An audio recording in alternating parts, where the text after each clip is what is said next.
បាយប្រាប់ខ្ញុំជាប្រពន្ធតិចមើលព្រោះខ្ញុំវាល្ងងមែនល្ងងនៅតែគិតយល់ថាអ្នកដែលស្និទ្ធជាមួយបងឯងជាងគេបន្ទាប់ពីពុកម៉ែបងឯងគឺខ្ញុំចាស់ហេតុអីតម្លៃខ្ញុំមិនស្មើអ្នកផ្សេងអ្នកក្រៅដែលបងឯងអាចនិយាយល្អជាមួយបានពេលខ្លះខ្ញុំលួចចំណែនគេបងឯងដឹងអត់ខ្ញុំចំណែនគេថាហេតុអីគេទទួលបានពាក្យល្អពាក្យលើកទឹកចិត្តពីបងឯងតែខ្ញុំជាប្រពន្ធមិនអាចមកពីប្រពន្ធបងអត់ពេកប្រពន្ធបងមិនល្អប្រពន្ធបងដុំថ្ម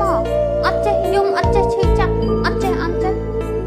បើទោះបីនឹងជាការសម្ដែងខ្ញុំប្រពន្ធបងឯងក៏ត្រូវការសម្ដែងចឹងដែរសម្ដែងដល់ថ្ងៃខ្ញុំបិទភ្នែកក៏បានឬក៏បងឯងសម្ដែងរហូតដល់ថ្ងៃណាដែលបងឯងហួរទៅជាមួយខ្ញុំលេងបានក៏បានដែរពេលខ្ញុំធ្វើអីត្រូវបាយប្រាប់មកអូនប្រកែអូនឆ្លាតអូនធ្វើអញ្ចឹងត្រូវពេលខ្ញុំបរាជ័យពេលខ្ញុំពិបាកចិត្ត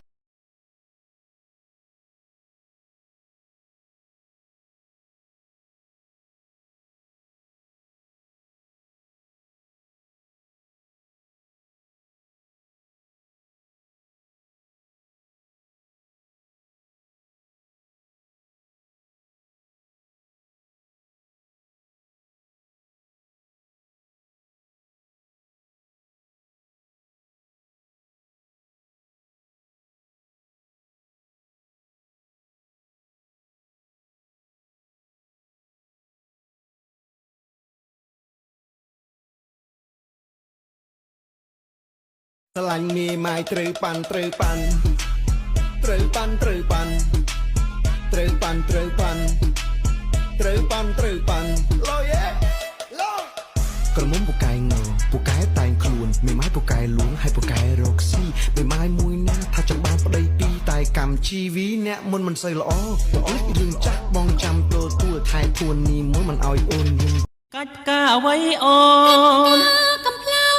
បងខ្លាចស្រីបោកប្រាស់យកកូនប្រាអើអើអើស្រីអីលើខ្ញុំមិនទុកចិត្តទេ